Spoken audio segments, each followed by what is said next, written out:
بسم اللہ الرحمن الرحیم۔ خبرنامہ، اہم عالمی خبروں کا خلاصہ۔ امریکی صدر جو بائیڈن نے چینی صدر شی جن پنگ سے ملاقات کا عندیہ دیا ہے۔ امریکی صدر نے G7 اجلاس میں جاپان جانے سے قبل صحافیوں سے گفتگو کرتے ہوئے کہا کہ جلد یا بدیر چینی صدر شی جن پنگ سے ملاقات ہوگی۔ یاد رہے کہ G7 سربراہی اجلاس 19 سے 21 مئی تک جاپان کے شہر ہیروشیما میں ہوگا۔ مولوی عبدالکبیر کو افغانستان کا نیا وزیر اعظم مقرر کر دیا گیا۔ طالبان کے سپریم لیڈر ملا ہبت اللہ اخندزادہ نے مولوی عبدالکبیر کو نیا وزیر اعظم مقرر کیا۔ مولوی عبدالکبیر ملا محمد حسن اخند کی جگہ وزارت عظمیٰ کا منصب سنبھالیں گے۔ مولوی عبدالکبیر اس سے قبل نائب وزیر اعظم برائے سیاسی امور تھے۔ وزیر اعظم ملا محمد حسن اخند کو خراب صحت کی وجہ سے عہدے سے ہٹایا گیا ہے۔ چینی وزارت خارجہ کے مطابق چینی خصوصی سفیر برائے یوریشین امور لی ہوئی نے 16 اور 17 مئی کو یوکرین کا دورہ کیا ہے۔ انہوں نے دورے کے دوران یوکرین کے صدر ولودیمیر زیلنسکی سے ملاقات کی ہے۔ روس اور یوکرین کو امن مذاکرات کے لیے حالات بنانے کی ضرورت ہے۔ چین اور یوکرین نے اتفاق کیا ہے کہ باہمی فائدہ مند تعاون کو آگے بڑھانا چاہیے۔ چین نے ہمیشہ یوکرین میں کشیدہ صورتحال ختم کرنے میں تعمیری کردار ادا کیا۔ چین اپنی اہلیت کے مطابق یوکرین کو مدد فراہم کرنا جاری رکھے گا۔ شام کے صدر بشار الاسد سعودی عرب کے شہر جدہ میں ہونے والی عرب لیگ سربراہ کانفرنس میں شرکت کریں گے۔ شام کو 12 برس بعد عرب لیگ میں دوبارہ شامل کیا گیا ہے۔ شام کے صدارتی ٹویٹر اکاؤنٹ سے بشار الاسد کی سربراہ کانفرنس میں شرکت کی تصدیق کی گئی۔ واضح رہے کہ جدہ کی تمام بڑی شاہراہوں پر 22 رکن ممالک کے پرچم لگ گئے ہیں۔ شہر میں سیکیورٹی انتظامات بڑھا دیے گئے۔ سربراہ اجلاس رٹز کارلٹن ہوٹل میں منعقد ہوگی۔ یورپی پارلیمنٹ کے نئے الیکشن آئندہ سال 6 سے 9 جون کے درمیان منعقد ہوں گے۔ اس بات کا فیصلہ یورپی کونسل میں موجود تمام ممبر ممالک کے سفیروں کے اجلاس میں کیا گیا۔ یورپی کونسل کے موجودہ صدر سویڈن کے مطابق 6 سے 9 مئی سن 2024 کو یورپ کے عوام یورپی پارلیمنٹ کے لیے اپنے 705 نئے ممبران کو منتخب کریں گے۔ نئی پارلیمنٹ 2024 سے 2029 تک کام کرے گی۔ یوکرین میں امریکہ کے دیے گئے جدید پیٹریاٹ میزائل سسٹم پر کیف میں روسی فوج کے حملہ سے دفاعی نظام کو نقصان پہنچا ہے۔ امریکی دفاعی عہدیدار کے مطابق یوکرین میں پیٹریاٹ سسٹم کے نزدیک نامعلوم پروجیکٹائل گرنے سے سسٹم کو نقصان پہنچا ہے۔ اس سے پہلے یوکرینی حکام نے روسی حملے میں پیٹریاٹ میزائل سسٹم کے ٹھیک ہونے اور فعال ہونے کا بتایا تھا۔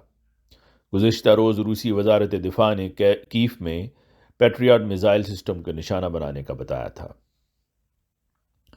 ایران کے شہر شیراز میں انٹرنیشنل ایئرپورٹ پر عمان ایئر لائنز کا طیارہ گراؤنڈ کر دیا گیا۔ لینڈنگ کے وقت رن وے پر موجود ملبے کی وجہ سے طیارے کو نقصان پہنچا تھا۔ حفاظتی اقدامات کے پیش نظر طیارے کو گراؤنڈ کر دیا گیا ہے۔ مسافروں کو دوسری پرواز سے روانہ کرنے کے انتظامات کیے گئے۔ چین میں 1 لاکھ سے زائد fake news social media accounts بند کر دیے گئے۔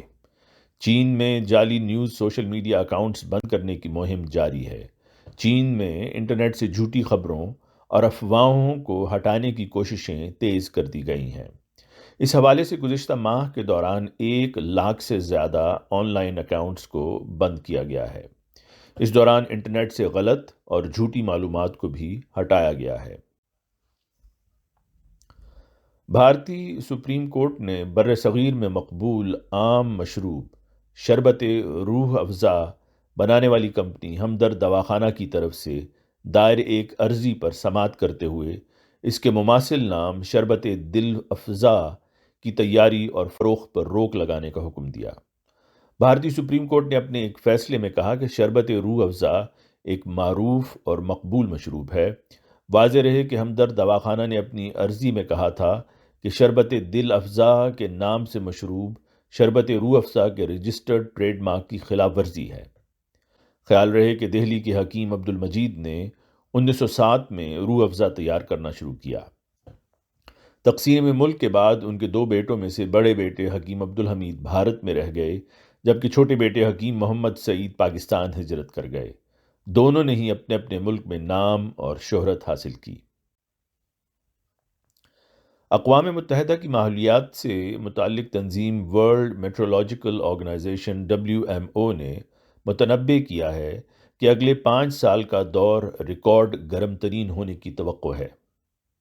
ان کا کہنا ہے کہ ایل نینو اور گرین ہاؤس گیسوں کا مشترکہ اثر درجہ حرارت میں اضافے کا سبب بنے گا، اور خبردار کیا کہ ہمیں اس کا مقابلہ کرنے کے لیے تیار رہنے کی ضرورت ہے۔